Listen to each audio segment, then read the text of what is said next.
mostly, and it wasn't based on opportunity, personality, or intelligence. It was based on his mental health and his tendency to be addictive and abusive. So now I'm just going to, real quick, I'm going to apply this to Donald Trump at some point. But before I do that, because that's going to be like the big showstopper, let's apply this to the people in Ayn Rand's book. So Howard Roark, this is going to be tricky. Let me change colors here. Howard Roark, very high intelligence. So let me just say high intelligence, definitely Sigma personality. We don't get much indication about his background, but let's just say it's medium opportunity. And mental health, all the people, here's the other thing I want to say. All of the characters in Ayn Rand's Fountainhead, all of the characters in her book, they're all psychopaths. They are all psychopaths. And if you read her book and you start to understand the nuance between different personalities, you need to have in your mind, either at the start of your reading or at the end of your reading, you need to understand that all these people are sick. So all of these people are antisocial personality disorders. All of them. So then we would have to get into, subsets of antisocial personality disorder. But all of these people in her book are sick. Yeah, so Dominique is definitely sadistic. And Ellsworth Toohey is clearly sadistic. So anyway, Ellsworth Toohey is probably the biggest psychopath in the book, even though he's the nicest guy in the book. He's the psychopath. And Dominique just behaves in whatever role she's in at the moment. But she's also a psychopath. Gail Wynand isn't so bad. A little bit. He's an alpha male. So in order to act like an alpha male in a dramatic book, he has to be controlling and manipulative and a little bit cruel, because that's the nature of a dramatic book. Dramatic works and dramatic theater is an amplification of personality traits. So the way that his personality is amplified in the book is that he wants to dominate other people. He wants to control public opinion. That's why he owns a newspaper. But at times, he's cruel. In a way, he's cruel in a way that a normal, healthy person would not be. His personality was definitely that of an alpha. He would never admit it, but he wanted to dominate other people. And I don't know what his background was. It doesn't really matter that much, but he was at least middle class in his upbringing. And then he became rich because he stole money from the school. So I also mentioned that I would talk about, let's just try. And you can have your own assessment different from my own, of course. But let's put Donald Trump into this template and see what we come up with. Here's how I would rank or quantify Donald Trump. And they get a job as a, computer programmer or an accountant or whatever, and they do their boring job, but it's to conserve their talent and creativity and mental energy. They do this boring job for 8 hours a day so that then they can go home and express their creativity. Good afternoon, everybody. Dr. Vasquez here, coming to you live, actually in a brand new t-shirt, which was an early birthday gift. And like most of my birthday gifts, this one barely fits, or actually doesn't fit. By the time I wash it, it's not going to fit. So this will probably be the only time that I wear it. Topic for right now is going to be installment number 3 in the series that I just started spontaneously, just out of personal interest, I suppose. But I actually do think this has some public or greater interest than simply my own. And that is, I've posted 2 videos and conversations about the difference between sigmas and alphas. So I'm going to explain that in more detail here. I'm going to show you my own original drawing on how to understand the difference in these types of people. And in fact, my drawing is so original that I haven't even drawn it yet. I'm going to draw it right now in this conversation. So as I've mentioned several times before, I grew up into my 20s for sure, being, in my opinion, really socially ignorant. Like I didn't understand people. the world that I lived in, growing up in Houston, Texas, which is where I grew up, the world that I lived in was very small. And Houston, Texas is a huge city. I mean, it's a couple of million people. It's one of the bigger metroplexes in the United States, for sure. But in terms of social complexity, it's actually very simple. So, if you were to compare Houston, Texas, and I don't even know, by now it could have 5 million people, but let's say it's 4 million people. Obviously depends on if you include the suburbs. But let's just say Houston, Texas is 4 million people. If we also were to say that Barcelona, for example, is probably 4 million people as well, the difference in the social complexity of those two different environments is radically different. And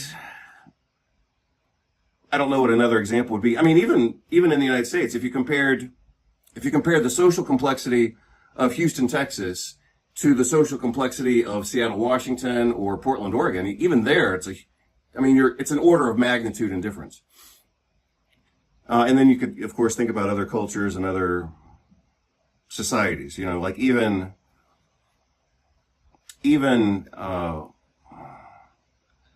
well, I mean, you can list any example you want, but in my own experience, having lived in different places, like the social complexity of Bogota, Colombia is way more structured and complex than anything in Houston, Texas. So anyway, like I said, my family was ignorant. I grew up in an ignorant city, and I guess I went to ignorant schools, and I was ignorant. I didn't understand people when I was growing up, but I knew that I didn't understand. And so by the time I was in my early 20s, I just started reading basically everything I could get, and literally,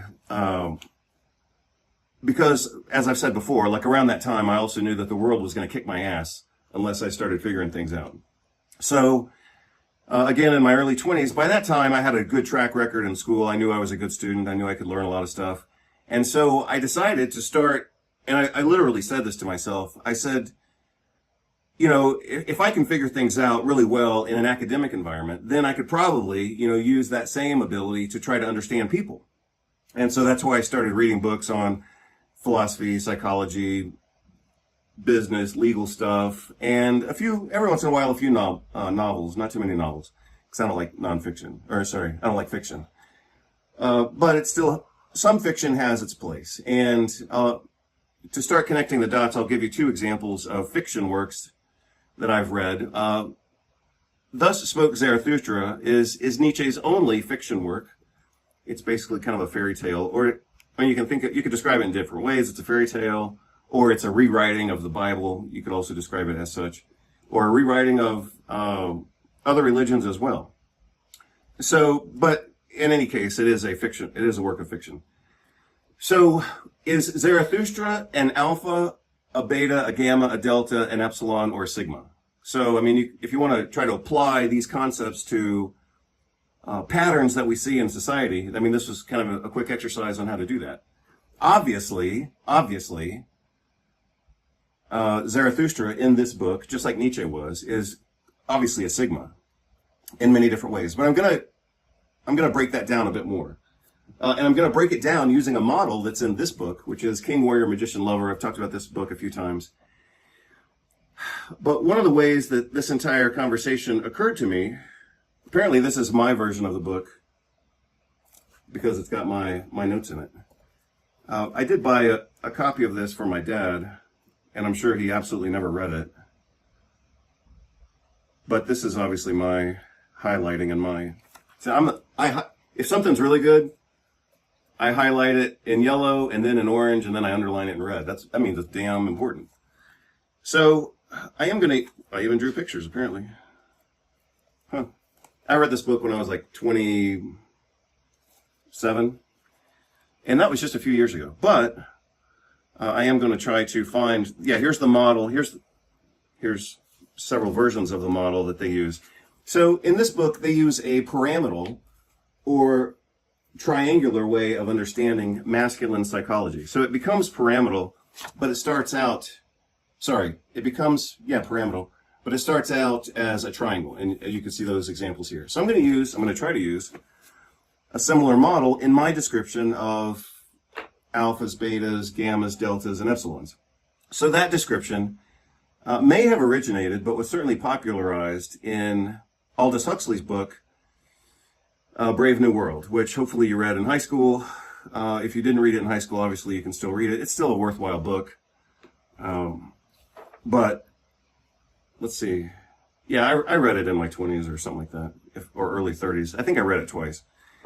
And I'm not even saying I understood it that well, but I did read it, and at least I got a few things out of it. So let's see. So Nietzsche is obviously a Sigma. Zarathustra is therefore as well obviously a Sigma. But that distinction becomes more complicated, I think, as we look at other people. And I'm going to give you several examples, some of them in real life, as soon as this screen comes back on. Some of these examples will come from real life, and some of them will come from Ayn Rand's book, The Fountainhead, because she does not mention alpha, beta, gamma, delta, epsilon like Huxley does, but she clearly represents those people in her book. So if you were to read The Fountainhead by Ayn Rand, generally considered a masterpiece and generally considered one of the most popular and influential books within the culture of the United States, if you read her book, you will see that she describes obviously certain characters, and I have a list of some of those characters here somewhere on this page from the post that I did recently. I'm looking for my own list here. Oh, I guess it's a little farther up. So in my second conversation on this topic of sigmas and alphas, yeah, so here it is. In my second post, I did talk about Ayn Rand's book just a little bit. And so I'm going to give you some real life examples of alphas, betas, gammas, whatever. And you're going to see how confusing this is unless you use the model that I'm going to draw out in just a few minutes for the first time, because like I said, I've never drawn that out before.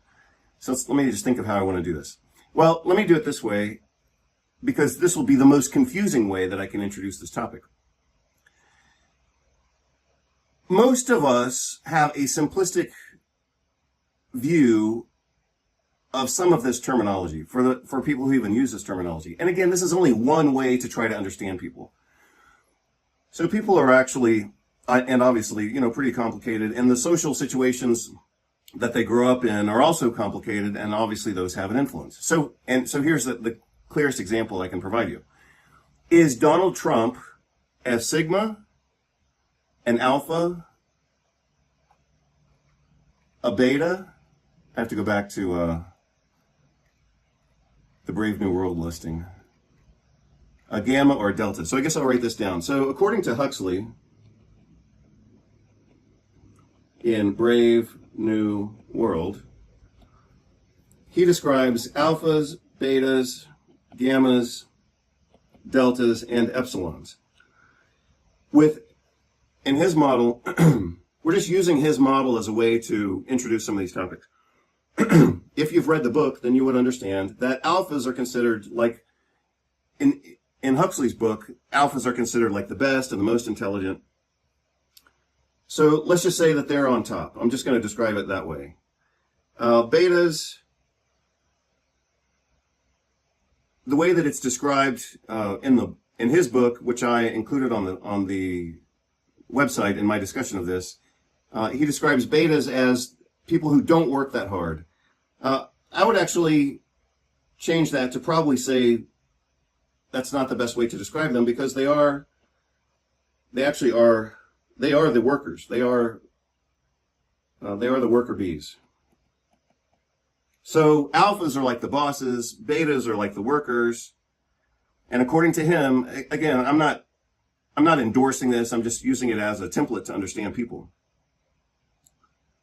But gammas, deltas, and epsilons are progressively less able. So I'm just going to say less able. That's probably the best way to describe it. Now, again, how would you apply that model to Donald Trump, for example, or Elon Musk, or Jeff what's his name, Bezos? If you have any reservation in your ability to categorize those examples, that's exactly my point, because this system, works good for a thin novel like Brave New World from Huxley, but it doesn't, in my opinion, work in the real world. So if you try to categorize people as alpha, beta, gamma, delta, epsilon, in the real world, you're going to come up with some difficulties, just like I have, when I think of people or I'm trying to understand somebody and I'm like, wow, that guy's an alpha. And then like a little bit later, I'm saying to myself, no way, that guy's a beta or a gamma or whatever. And I don't always think in those terms, but sometimes when I'm trying to, understand my own experience with someone, then yeah, sometimes I try to look at it. But you're going to see when I draw this out, again for the first time, when I draw this out, you're going to see my way of understanding this, which actually makes it more useful. So I'm not like I'm not trying to do this video and be like all judgmental about, the social hierarchy of alphas and betas and gammas. I don't really care. And the only reason I do care is when I'm trying to understand people who are in my life and I'm trying to figure out like what the hell is going on. Oh, sorry, I have to go back to the top of the page here. Okay, so like I said, I gave you one example of Trump, Jeff Bezos, Elon Musk.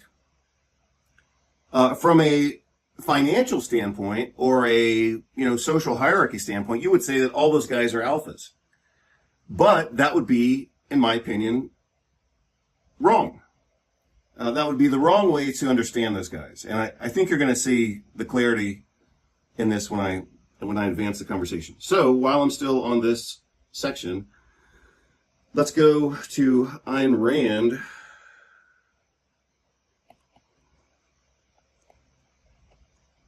And her Fountainhead book.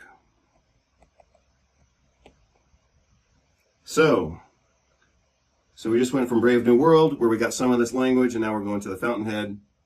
So the main characters in the Fountainhead, I'm not going to go through all of them, but the main characters are Howard Rourke,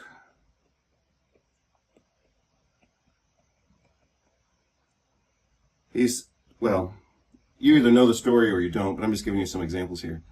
Sorry, my pen screwed up, as it usually does. Peter Keating,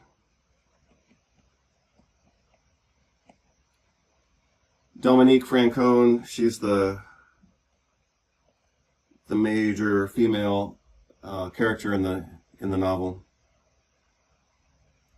Henry Cameron. Well, I'll just write these down. Dominique, Gail Wynand. Yeah, so the reason that I only included a few of these on the page is because these are the most important characters, and they're all worthy of mention. Henry Cameron. So I'm going to write all these down, and then I'm going to describe them using the model that I'm going to draw out, and I think you'll understand how this actually becomes useful socially. Before my screen goes black again. And then Ellsworth Toohey.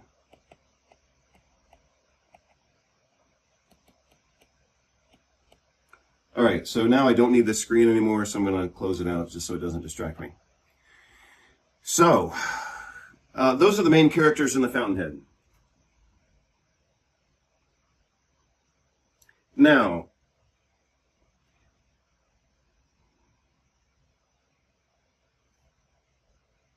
the book wouldn't be a successful novel and a successful drama if the hierarchy among these people were very clear. It has to be complex. Because you could easily, sorry about my apparently frog in my throat.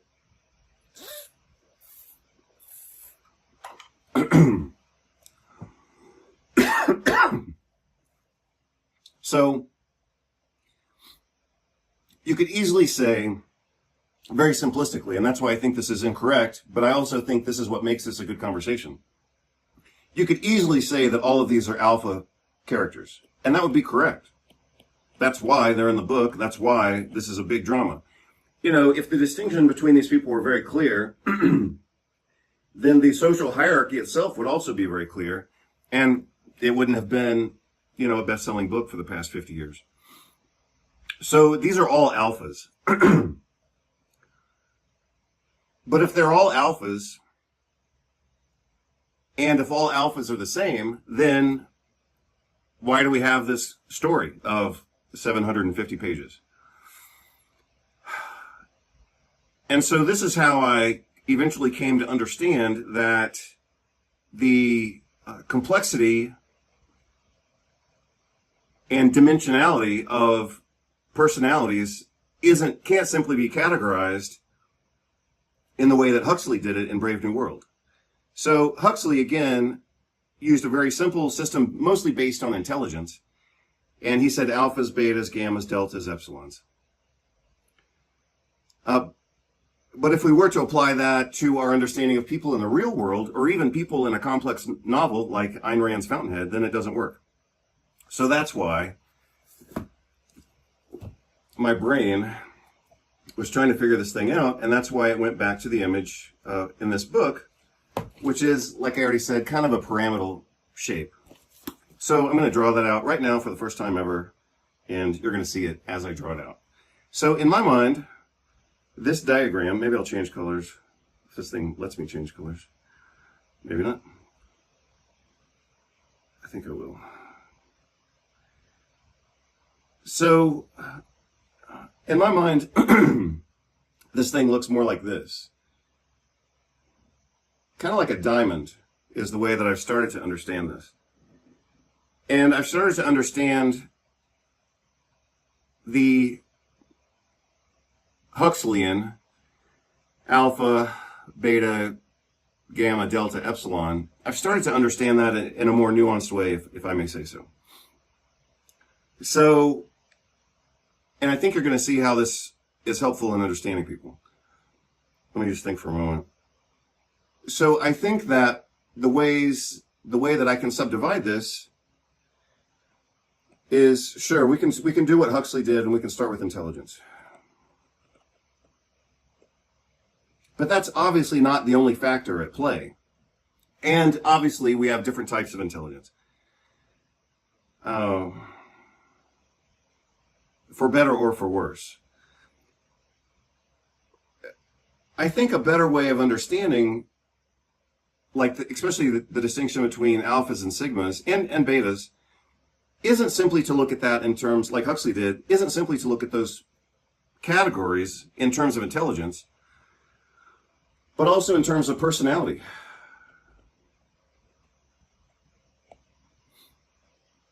And so that helps us to break it down a little more. And also, therefore, we could look in terms of opportunity.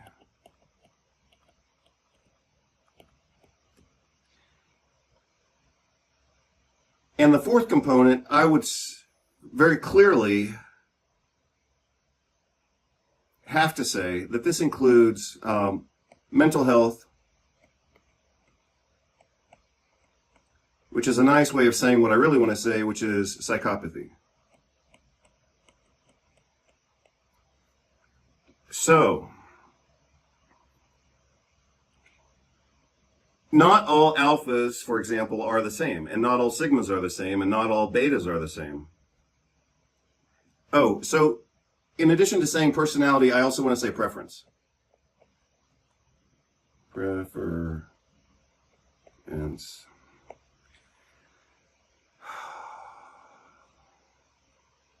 I think that's a reasonably good way of getting started on this. So remember what I talked about, I believe, in the first video, and that is, or at least in the video that I referenced, it wasn't my video, but it was a video that I provided. Alphas want to dominate, right? So they're going to look for positions of control. Sigmas want freedom, and they want to free other people. And that's exactly what you see in Nietzsche's work, and especially exemplified throughout Zarathustra. It's a Sigma book, written by a Sigma, for Sigmas, and that's very clear. And then let's say that betas and the others, they don't want to dominate. They don't care. Like they're not trying to dominate anybody. So as soon as my pen lets me write, I'm going to write that down, but this thing keeps screwing up. So let's just say betas, gammas, epsilon, and you can go wherever you want with that. I'm just mentioning the words. But they don't seek to dominate. So I'm just going to say they don't care, and they don't try to dominate other people. Sigmas don't want to dominate either. They want freedom for themselves, and they want freedom for other people. However, let's just go with the alphas, because that's kind of in the intermediate, and that's the one that everybody thinks about. But what if a person is an alpha, but they grow up in a really poor family in a poor country, and they don't have the chance to exercise their alpha abilities? Let's say it's a kid who's really, well, and then we have to go to intelligence. But let's say, for example, I'll just stick with personality for right now. Let's say it's a kid in a poor neighborhood, and let's just assume it's a male. It could be female, of course. But let's assume it's a guy who has a personality that he wants to dominate. And he wants to be the leader, and maybe has good leadership skills or whatever. But he doesn't have the opportunity to implement those. The best job he can find is, sweeping floors or whatever. So just like we have sigma, alpha, beta personalities, we also have sigma, alpha, beta opportunities. And so a sigma opportunity is like, hey, you grew up rich. And an alpha opportunity is you grew up middle class or in a middle class country. Like the USA, for example. USA is perfect example. And betas is you grew up in a poor country without too many opportunities, right? So a person could have the mentality of an alpha, but they have the opportunities of a beta, let's say, or a gamma or epsilon or delta or whatever. I'm not going to go farther down than betas, because I think the point is already made, or you can figure it out. And just like, this is actually working out pretty well. Just like with sigma, alpha, beta, and on down, people have intelligence that's also either, let's just say, high, medium, or low. So a person could have an alpha personality and a sigma intelligence, let's say, and maybe they're poor, So not too long ago, and I mentioned this in a video that I had done when I was talking about I had to fire a guy, and we ended up not firing him. But around that same time, literally within the same few days, I was trying to understand him, and so I'm going to try to apply this template to him right now.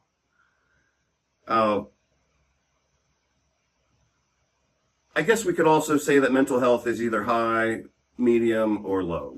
I'll just leave it at that. But low is psycho.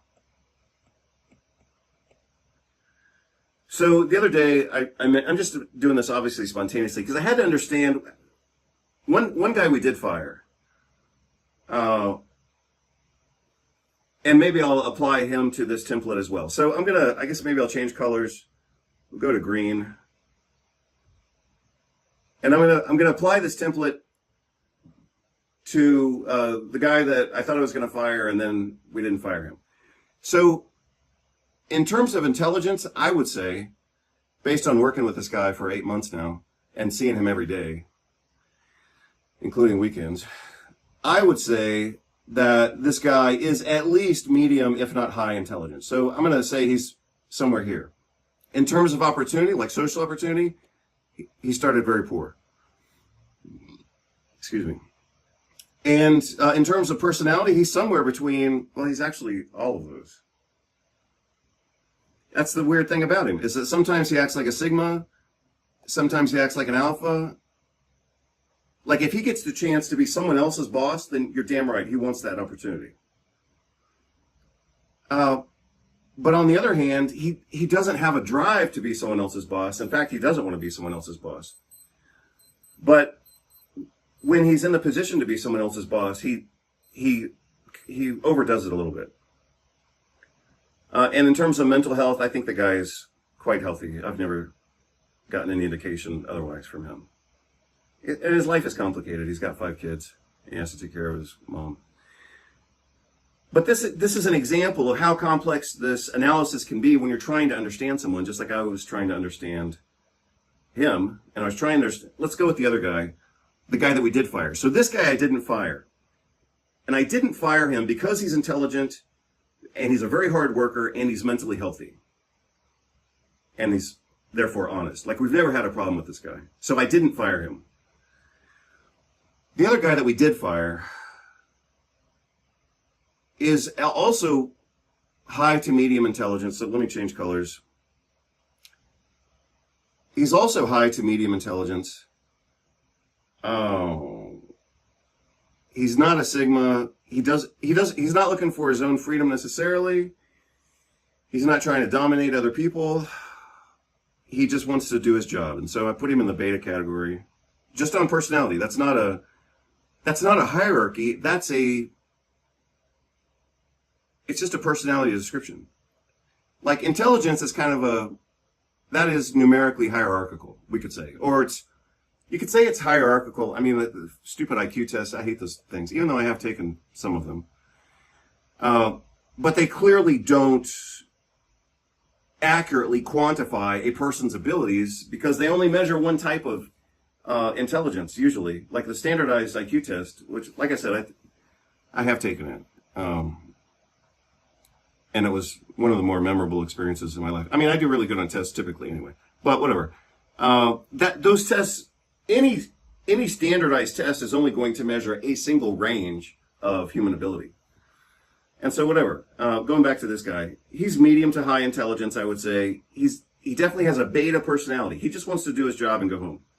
He's not trying to dominate. He's not trying to be free. He's not trying to do whatever. He just wants to do his job and go home. Opportunity is very poor. Definitely very poor. But in terms of mental health, I got to put him in the low category, and that's why we fired him.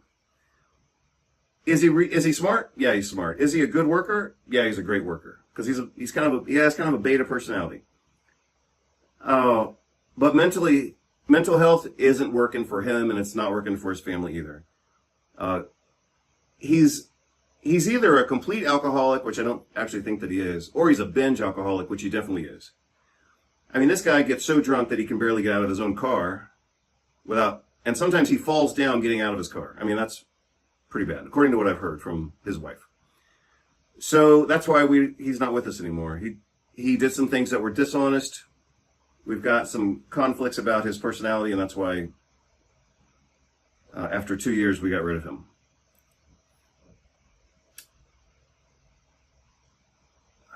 Mostly, and it wasn't based on opportunity, personality, or intelligence.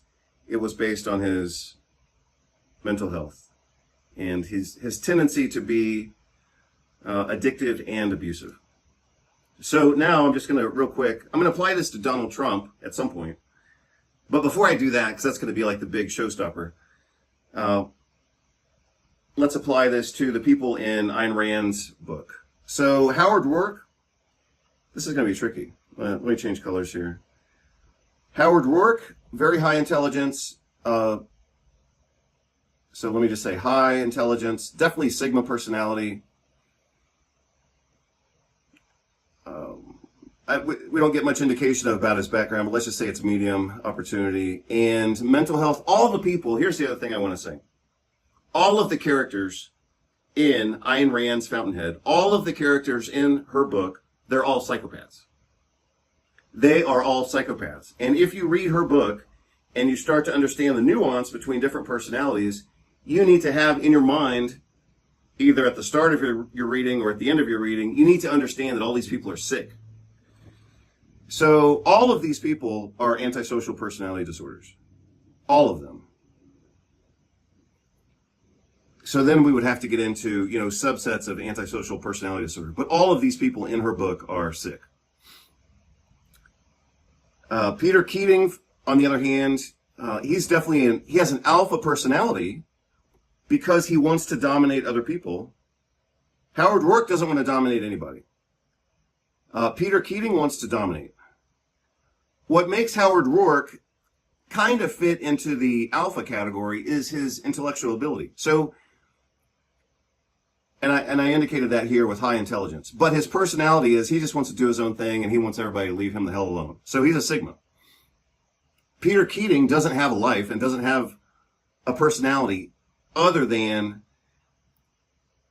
he tries to dominate other people. So he has an alpha, he has a dominating personality, but his intellect is actually very low. And he comes from a rich family, but he's also just a dumbass. And in the book, he's a dumbass. But he's also low social mental health. Dominique, she's kind of a Sigma Alpha personality. She wants to dominate and manipulate other people, but she also says at the end of the story, she just says, "Screw it, let's go be happy." Intelligence is also quite high. She comes from a very rich family, and she is a psychopath. So her mental health is very low. Gail Wynand is definitely an Alpha Sigma, both. He wants to dominate other people, but he also wants to, spend time on his boat. Intelligence with Gail Wynand is very high. He started out very poor, but then he became very rich. And I don't know. I almost want to say that he's probably the second healthiest person in the book. Henry Cameron is a highly intelligent Alpha Sigma. I don't know what his background is. He's only kind of a minor character. Let's just say he's middle class. Well, he may have started out middle class, but he ends up poor. And probably out of the entire lineup in the book, Henry Cameron is probably the only one who's not a psychopath. And then Ellsworth Toohey is modest intelligence, a complete alpha. Let me just think about this. Yeah, he's a complete alpha in his desire to dominate other people. He's very rich in the story. We don't know. I don't think she describes where he came from. But he's a complete psychopath. So let's just see if I can talk about psychopathy very quickly and spontaneously here. Using the four-part model of malignant psychopathy, he's a little bit of a narcissist. He's psychopathic. That's a little bit redundant, but he's very manipulative, so he's very Machiavellian. And that's what you should get out of the book if you read the book. He's the most manipulative character in the entire book. And he's also sadistic, just like Dominique is sadistic. Yeah, so Dominique is definitely sadistic. And Ellsworth Toohey is clearly sadistic. So anyway, Ellsworth Toohey is probably the biggest psychopath in the book, even though he's the nicest guy in the book. He's the psychopath. And Dominique just behaves in whatever role she's in at the moment. But she's also a psychopath. Gail Wynand isn't so bad. A little bit. He's an alpha male. So in order to act like an alpha male in a dramatic book, he has to be controlling and manipulative and a little bit cruel, because that's the nature of a dramatic book. Dramatic works and dramatic theater is an amplification of personality traits. So the way that his personality is amplified in the book is that he wants to dominate other people. He wants to control public opinion. That's why he owns a newspaper. But at times, he's cruel. He's cruel in a way that a normal, healthy person would not be. Howard Rourke is never cruel to anybody throughout the book, at least as I recall right now. Peter Keating is just a dumbass, but he wants to be an alpha. But he doesn't have the intellectual ability to be an alpha. He has the personality, he wants to dominate, he's very arrogant. So Peter Keating is basically Dunning-Kruger syndrome.